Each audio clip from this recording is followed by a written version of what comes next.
When asked what checkmate means, if you answered, "The king is dead," congratulations. You've joined that great legend that has lasted for centuries, and another congratulation, because you're completely wrong. This term, which for years has been confused with the Arabic word mata, meaning to die, actually describes something quite different. Welcome to Mataspatos. Today we delve into the depths of a 1,500-year-old linguistic war and throw the lie of "the king is dead" into the trash. Our story begins in the 6th century AD, on the dusty battlefields of India. The game was then called Chaturanga.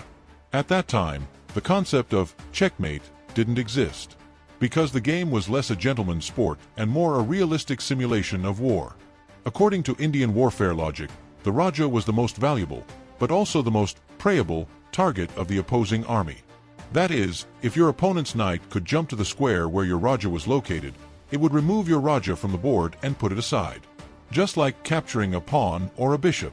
There was no warnings, no check. Only the brutal face of war. The moment the Raja was removed from the board, the game was considered over. However, when the game passed from India to Persia, specifically the Sassanid Empire, a certain code of conduct entered the picture. The Persians not only loved the game but also added a depth of nobility and diplomacy to it. In Persian court culture, throwing a ruler from the throne like an ordinary soldier was considered extremely impolite, even taboo. That's why they dropped the Sanskrit word Raja and replaced it with their own imperial title, Shah.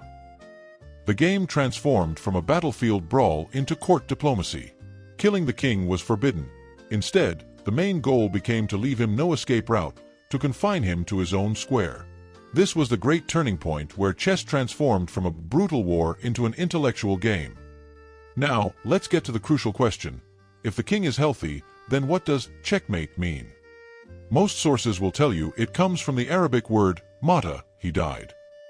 But this is one of history's greatest phonetic misconceptions. Chess came to the Arabs from the Persians. Therefore, its etymology is Persian. The Persian word mat is not a verb, but an adjective. Its meaning is astonished, helpless, frozen in astonishment. So when you say checkmate to your opponent, you're actually whispering to them, "The king is in great shock and there's nothing he can do." This is a far heavier defeat than physical death. You didn't kill him, you paralyzed him with your intellect. You turned him into a statue on his throne, surrounded by his guards. This cultural nuance is also the answer to why chess is called the game of kings.